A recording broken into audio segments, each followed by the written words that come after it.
அனைவருக்கும் வணக்கம். இன்றைக்கி ஏப்ரல் 7, 2025 திங்கட்கிழமை. தினமணியில் இருக்கிற முக்கியமான நியூஸஸ் என்னென்னு பார்ப்போம். ஹெட்லைன்ஸ்லேருந்து கொஞ்சம் பேஜஸ்க்கு பொலிட்டிக்கல் அண்ட் ஜென்ரல் நியூஸஸ் தான். ஸோ டேரெக்டாக இன்றைக்கான திருக்குறள் என்னென்னு பார்த்துட்டு இம்பார்ட்டன்ட் நியூஸ் என்னென்னு பார்த்துடலாம். குன்றியேறி யானைப்போர் கண்டற்றால் தன் கைத்து ஒன்று உண்டாக செய்வான் வினை. தன் கைப்பொருள் ஒன்று தன்னிடம் இருக்க அதை கொண்டு ஒருவன் செயல் செய்தல் மலையின் மேல் ஏறி யானை போரை கண்டார் போன்றது அப்படின்னு பொருள் செய்தல்கின்ற அதிகாரத்தில் திருவள்ளுவர் சொல்லியிருக்காரு. ஒரு மாநிலம் ஒரு ஊரக வங்கி திட்டம் விரைவில் அமல். ஒரு கொஸ்டின் மார்க் கூட கொடுத்துருக்காங்க. ஒரு மாநிலம் ஒரு பிராந்திய ஊரக வங்கி திட்டத்தை விரைவில் அமல்படுத்த நிதி அமைச்சகம் திட்டமிட்டு வருவதாக தகவல் வெளியாகியுள்ளன.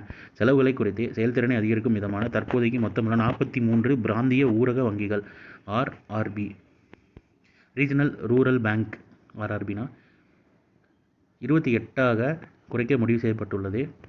நாட்டில் தற்போது 28 மாநிலங்களும் 8 யூனியன் பிரதேசங்களும் உள்ளன. ஒரு மாநிலம் அல்லது ஒரு யூனியன் பிரதேசத்துக்கு ஒரு ஆர்ஆர்பிக்கு மேல் இருந்தால் அதை ஒருங்கிணைக்கவும் திட்டமிடப்பட்டுள்ளது. அந்த வகையில் பல்வேறு மாநிலங்களில் உள்ள 15 ஆர்ஆர்பிக்கள் ஒருங்கிணைக்கப்பட உள்ளனன்னு சொல்லி தெரிவிச்சிருக்காங்க. அது 43 இருக்கான், அது 28ஆக குறைக்கணும்னு சொல்லி பேச்சுவார்த்தை நடைபெற்றதா சொல்லியிருக்காங்க.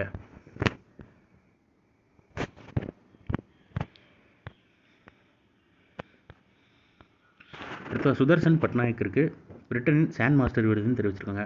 உலக புகழ்பெற்ற மணல் சிற்ப கலைஞர் சுதர்சன் பட்நாயக்கிற்கு பிரிட்டனின் பிரெட்டாரிங்டன் சான் மாஸ்டர் விருது வழங்கப்பட்டுள்ளது. பிரிட்டனில் உள்ள டார்செட் மாவட்டத்தின் வேமத் பகுதியில் 2025 சர்வதேச மணல் சிற்ப திருவிழா சனிக்கிழமை தொடங்கியது. இதில் இந்தியாவைச் சேர்ந்த பிரபல மணல் சிற்ப கலைஞர் சுதர்சன் பட்நாயக் பங்கேற்று 10 அடி உயரமான விநாயகர் மணல் சிற்பத்தை உருவாக்கியுள்ளார். அதோட பாடம் வெப்சைட்டில் கொடுத்துருக்காங்க பாருங்கள். இதற்காண்டி அவருக்கு இந்த திருவிழாவில் சுதர்சன் பட்நாயக்கிற்கு பிரெட் டாரிங்டன் சான் மாஸ்டர் விருது வழங்கப்பட்டுள்ளதுன்னு சொல்லி தெரிவிச்சிருக்காங்க. அப்புறம் இன்று ஏப்ரல் 7 உலக சுகாதார தினம், ஞாபகம் வச்சுக்கோங்க. ஸோ இன்றைக்கான இம்பார்ட்டன்ட் நியூஸஸ் அவ்வளோதான். இது ஒரு ஷார்ட்டர் வெர்ஷனாக 1 மினிட் கரெக்ட் அஃபேர் நம்ம சேனலில் இருக்குது. வேணுங்கிறவங்க யூட்டிலைஸ் பண்ணிக்கோங்க. மேலும் இன்னொரு நியூஸ் வீடியோவில் சந்திப்போம். தேங்க்யூ.